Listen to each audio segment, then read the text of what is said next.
Como fazer um bom preparo da alta hospitalar? Olá, tudo bem com você?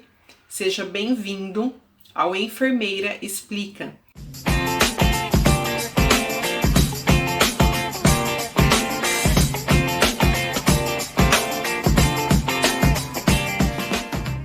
Eu sou a Carla Simão, sou enfermeira e coach.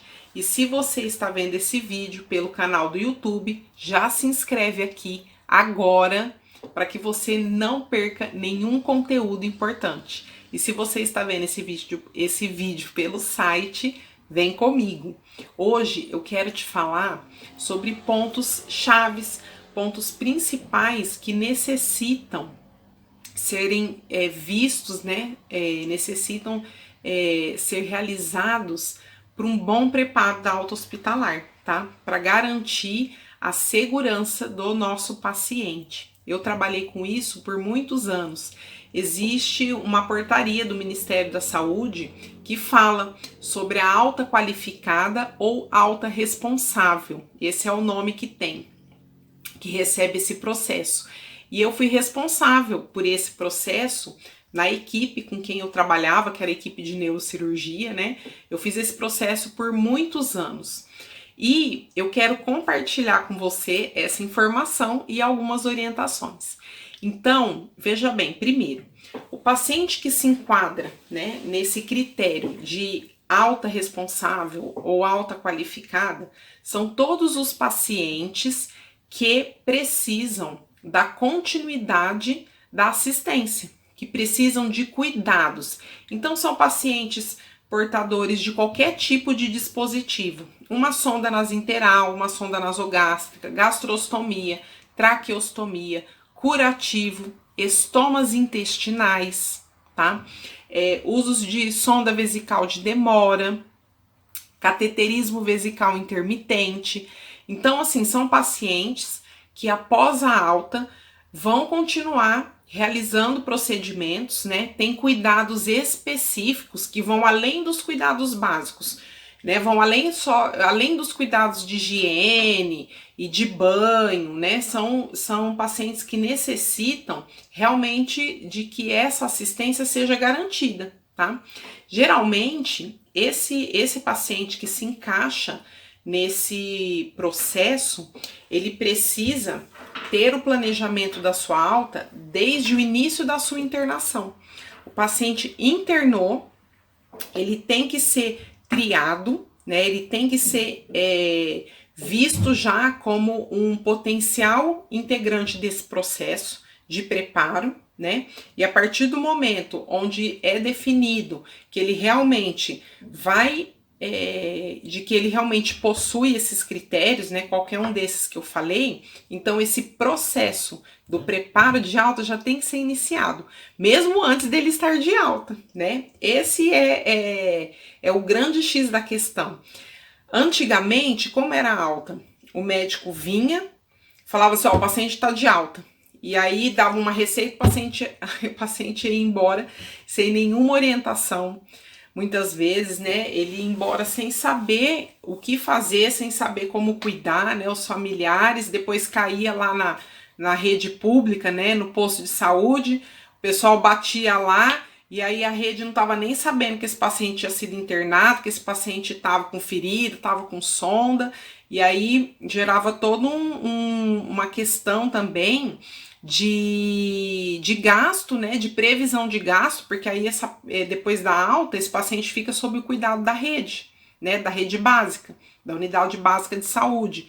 E aí essa rede nem estava sabendo, não estava preparada, né, para cuidar, para prestar assistência, atenção, realizar procedimentos e também gastos com essa pessoa, né? E aí, o que acontece? Isso mudou, né? O Ministério da Saúde veio e trouxe essa portaria que faz parte da humanização, tá? Da humanização do Humaniza SUS, né? Um processo muito lindo que tem acontecido de verdade, tá? E aí, é muito importante que o enfermeiro, ele se envolva no processo, né? Na minha experiência, o enfermeiro, ele era o coordenador desse processo, né? Ele fazia a triagem desse paciente, tá? E ele fazia toda a coordenação desse processo. Então, o enfermeiro é que via, né, a previsão de alta, né? Qual que é a previsão de alta desse paciente, né? Discutia com o médico tinha que passar para a gente, então, o plano terapêutico, né? Qual é o plano terapêutico desse paciente? Né? Qual é o diagnóstico, qual que é a previsão de alta, o que ele precisa, né? Ele precisa de fisioterapia, de fono, de nutrição, cuidados de enfermagem, né? Qual que é o plano, qual que é a programação, qual que é o prognóstico desse paciente, né? E a partir de tudo isso, né, da prescrição médica e desse plano terapêutico, os profissionais vão desempenhar os seus papéis no atendimento desse paciente e no preparo da alta. E aqui, o preparo da alta inclui a participação do cuidador, tá?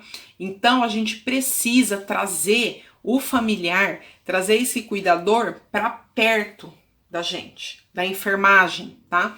Não tem mais isso, eu vou dar um banho e o cuidador tá lá, é aquela pessoa que vai cuidar desse paciente, é ela que depois lá em casa vai tomar banho. O que acontece? Vai dar um banho, vai para fora, né? Geralmente a enfermagem manda o acompanhante para fora, fecha a porta, vai lá e dá o banho. Mas não, nesse processo de preparo de alta, não é assim que funciona. A gente precisa trazer o familiar para perto. A gente precisa aproveitar cada oportunidade para ensinar. No processo de preparo da alta, todos são professores. É o enfermeiro, é o auxiliar de enfermagem, é o técnico de enfermagem.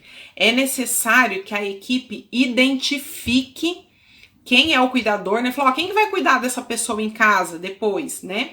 Isso tem que ser definido pela família, geralmente é mais de uma pessoa, não é uma pessoa só, né? E aí essas pessoas que serão as cuidadoras, elas precisam vir para perto da enfermagem.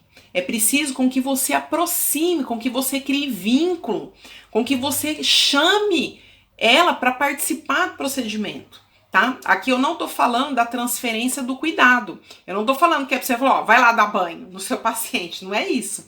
Aqui eu tô falando que você precisa envolver, você precisa criar o vínculo, chamar ele para perto e tem que ser aproveitado cada oportunidade, cada banho, cada dieta passada pela sonda, cada troca de curativo, cada aspiração, cada sondagem, cada medicação passada, né? Então, tudo que for feito, estando ali, esse familiar que vai ser o cuidador do paciente, você precisa ensinar. Você precisa explicar o que você está fazendo, você precisa explicar como fazer, para que essa pessoa já vá sendo preparada. Porque quando esse paciente tiver alta, vai ser essa pessoa sozinha lá na casa dela que vai ter que se virar com aquilo. E é muito importante que ela já tenha, né, essa experiência durante a internação, para que ela já vá se familiarizando, porque é muito difícil. Lembra quando você fez o seu curso? Lembra quando você fez a sua faculdade? Ou quando você fez seu curso técnico? Gente, eu me lembro muito bem. A primeira vez que eu fui puncionar uma veia, foi na mão aqui, uma paciente, né? A professora mandou pegar aqui. Na hora que eu peguei a veia e estourou, aquilo fez assim, né? Que incha. Eu quase desmaiei, eu tive que sair fora do quarto, porque na hora eu senti a pressão baixou, né? E eu tive que sair para fora do quarto, eu quase desmaiei com aquilo. Eu falei, meu Deus do céu, né? A primeira vez que eu passei uma sonda, a primeira vez que eu aspirei, a gente morre de medo. Isso é porque a gente fez, né? No meu caso eu fiz faculdade, né? Você pode ter feito faculdade, ter feito seu curso técnico. Olha para trás. Lembra de como você se sentiu? Isso porque você teve um preparo. Você teve toda uma aula teórica antes para depois chegar na prática, né? E essa pessoa leiga que vai ser a cuidadora ou o próprio paciente, né, que vai aprender o autocuidado, tá? Ela não teve essa parte teórica que a gente teve. Ela não teve anos, ela não teve toda a bagagem de teoria, de disciplina que a gente teve na nossa formação. Você auxiliar, você técnico, você enfermeiro, é que vai ser essa pessoa de grande responsabilidade. Você vai ser essa pessoa de grande importância na vida desse familiar, na vida desse doente, desse paciente, na vida dessa família. É você que vai ser o professor. Você sabe que a gente nunca esquece de professor, né? Tem aqueles professores que são ruins, que são bravos, tem aqueles professores que são muito bons, que apoia, que ensina, que tem paciência. Que professor você quer ser? Você já parou para pensar nisso? Nesse processo da alta qualificada, nesse processo do preparo da alta do paciente, é necessário que a gente reflita um pouco sobre isso. Que tipo de professor você vai querer ser? Porque, querendo ou não, você precisa ser esse professor. Faz parte da sua responsabilidade, enquanto você faz parte de uma instituição, enquanto você é responsável por esse cuidado, o preparo da alta também é sua responsabilidade. Esse paciente está nas suas mãos. E se depois ele vai lá para casa dele, e se esse acompanhante vai saber ou não fazer aquilo que precisava ser feito, a responsabilidade também é sua. Porque você cuidou desse paciente. O acompanhante estava lá. O que você fez? Você pôs ele para fora do quarto? Ou você trouxe ele para o seu lado? Você se aproximou? Você foi um bom professor? Você fez o melhor que você podia? Quando a gente cria esse vínculo e a gente vai explicando, isso se torna mais suave. Esse paciente, esse cuidador, esse familiar já está vivendo um fardo muito pesado. A vida deles mudou completamente. Houve um abalo de estrutura familiar, de renda, de gasto, de tudo. E você, profissional de enfermagem, você pode contribuir para que isso seja mais leve. Eu queria muito que você compreendesse o quanto você, enfermeiro, o quanto você, técnico, o quanto você, auxiliar, é importante. Você tem um papel muito importante na recuperação dessa pessoa. Você tem um papel muito importante, um papel fundamental de que no processo, se esse processo vai ser duro ou se esse processo vai ser mais leve. Você pode fazer isso pelo seu paciente.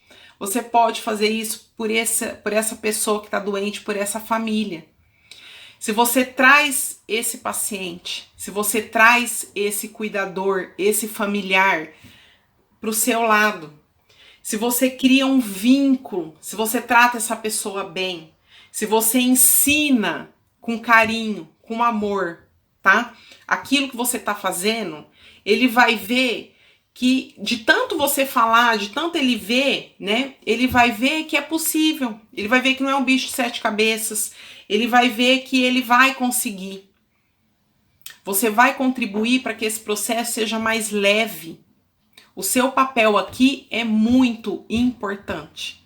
Você pode escolher se você quer ser aquele professor ruim, aquele professor bravo, aquele professor ignorante, aquele professor que não explica nada, que faz de conta que não tem obrigação, que não é obrigação dele porque ele é mal pago, né?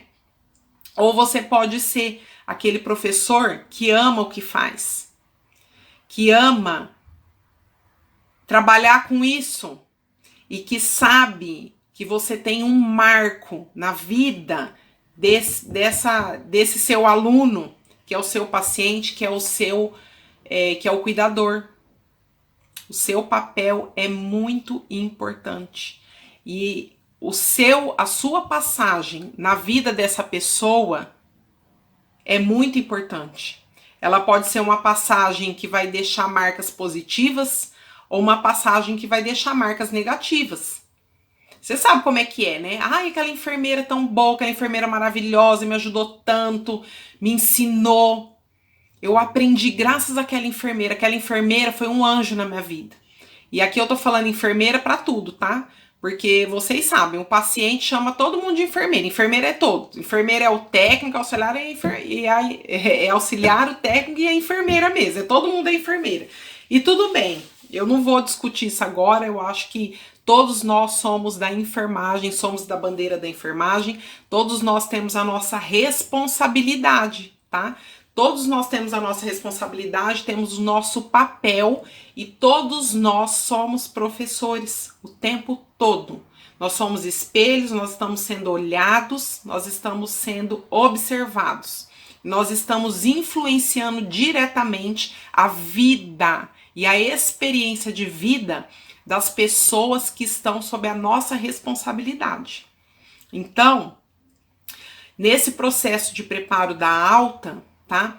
É muito importante que a gente crie esse vínculo, que a gente ensine, né? Que a gente oriente.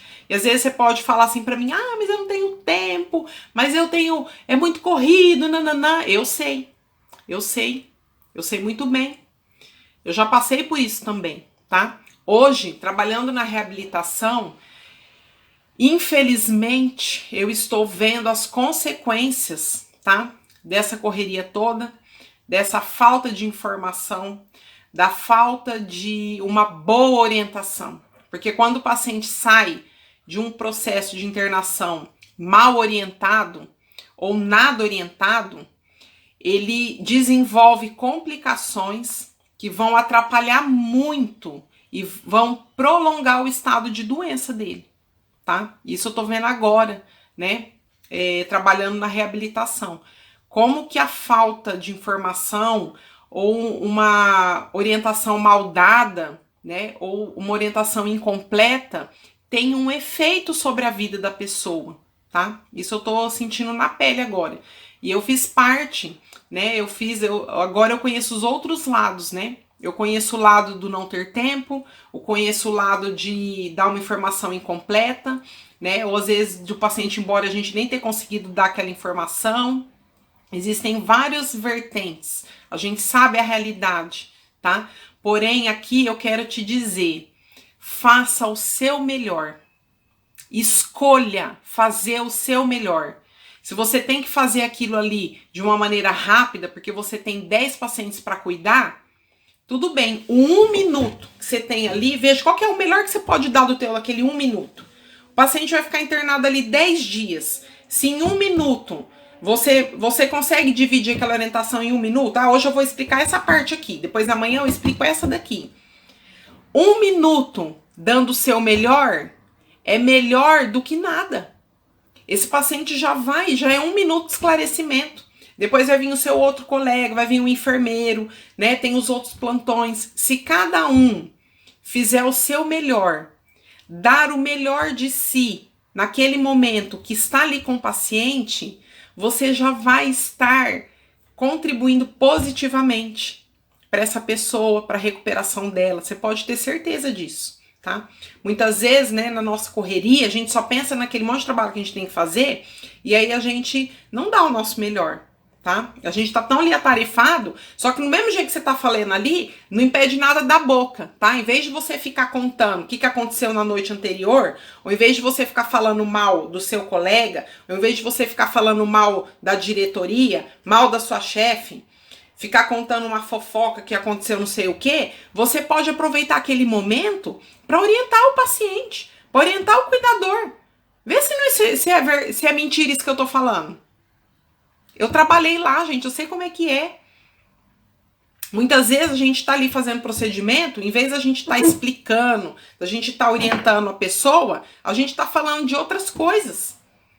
Coisas que não tem nada a ver com o paciente. Coisas que muitas vezes é até antiético, tá? E isso não é só a enfermagem, não. Isso são todos. É todos os profissionais da saúde. Todo mundo acaba fazendo isso em algum momento, tá? Então, nesse vídeo de hoje, eu quero reforçar a importância, né? Eu quero te dar essa informação de que o preparo da alta do paciente é algo muito complexo, é algo que ele tem direito, é uma portaria, tá? Pelo Humaniza SUS, autoqualificada, autorresponsável. te informei os critérios de pacientes que precisam ser preparados. O processo é: paciente internou, faça a triagem, veja se ele se encaixa nos critérios. Se encaixou, já tem que começar. Se encaixou, você já tem que preparar a alta, já tem que criar o vínculo, o serviço social já tem que ver quem que vai ser o cuidador, né? Aqui eu não tô falando que você tem que orientar quem não precisa, né? Porque às vezes a pessoa tá ali só de acompanhante, vai ficar uma vez, depois vai embora e não é ela que vai cuidar. A gente tem que dar essas orientações para a pessoa que realmente vai cuidar do paciente lá em casa, né? A pessoa que tá cuidando ali, a pessoa que vai fazer a continuidade do cuidado depois que ele for embora, tá bom? E aí a gente então cria esse vínculo, dá essas orientações e não é uma vez só. Quantas vezes você precisou fazer a técnica de curativo, a técnica de aspiração, a técnica de banho? Quantas vezes você precisou fazer para aprender? E você estudou, você acha que um leigo, uma vez que você falar, vai aprender? Não. Essa informação tem que ser repetida inúmeras vezes. Ele tem que fazer com você, ele tem que tirar dúvida. Você tem que deixar ele à vontade. Olha, pode perguntar se você tiver dúvida, né? E aí é um processo de aprendizado. Eu te falei, enfermagem também é ser professor. Hoje em dia, enfermagem é professor. Entendeu? É ser professor também, faz parte, tá? E aí, o que acontece, né? Então, entra essa parte do treinamento, né? De ensinar realmente o cuidado para o cuidador, né? Para o familiar ou para o próprio paciente, se ele tiver condição. Ver as questões sociais, ver equipamentos, comunicar a UBS.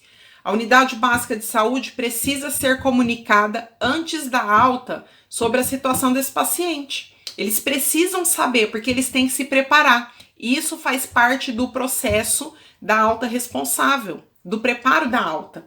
Então, precisem fazer o contato. E aí, cada instituição define o seu padrão. Onde eu trabalhava, a gente mandava por e-mail. A gente mandava por e-mail uma ficha, né, contendo, era um plano de alta, chamava, né, contendo todas as informações do paciente, sobre os profissionais que ele estava recebendo as terapias, né, o tratamento, sobre os dispositivos, equipamentos, sondas, os cuidados, era como se fosse uma passagem de plantão. E isso deve ser passado para a UBS antes da alta, bem antes da alta. Quanto antes, melhor. Para quê?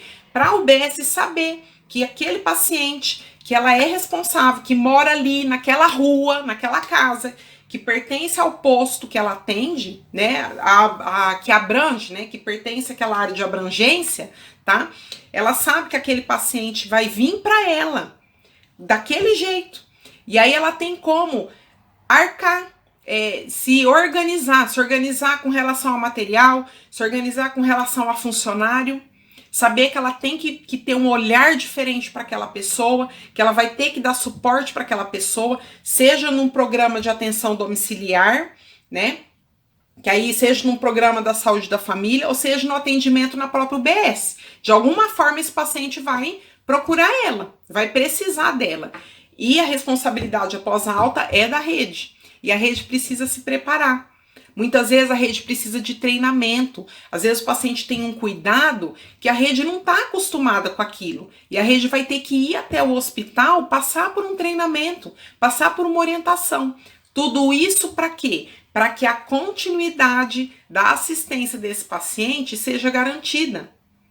Aqui entra também a parte do curativo, né? Às vezes o paciente tem um curativo super complexo, eu vou lá, melhoro, ele interna com infecção, eu melhoro a ferida dele, tá? Uso os melhores produtos, aí mando ele embora. Se eu não faço esse preparo da alta, ele vai cair lá na rede. Às vezes a enfermeira, né, o pessoal lá, não tem produto, só tem uma neomicina, um PVPI que nem usa mais, né? Só tem lá e aí vai tratar daquele jeito, vai piorar tudo de novo. Aí esse paciente reinterna, né? Então, é preciso ser comunicado, né?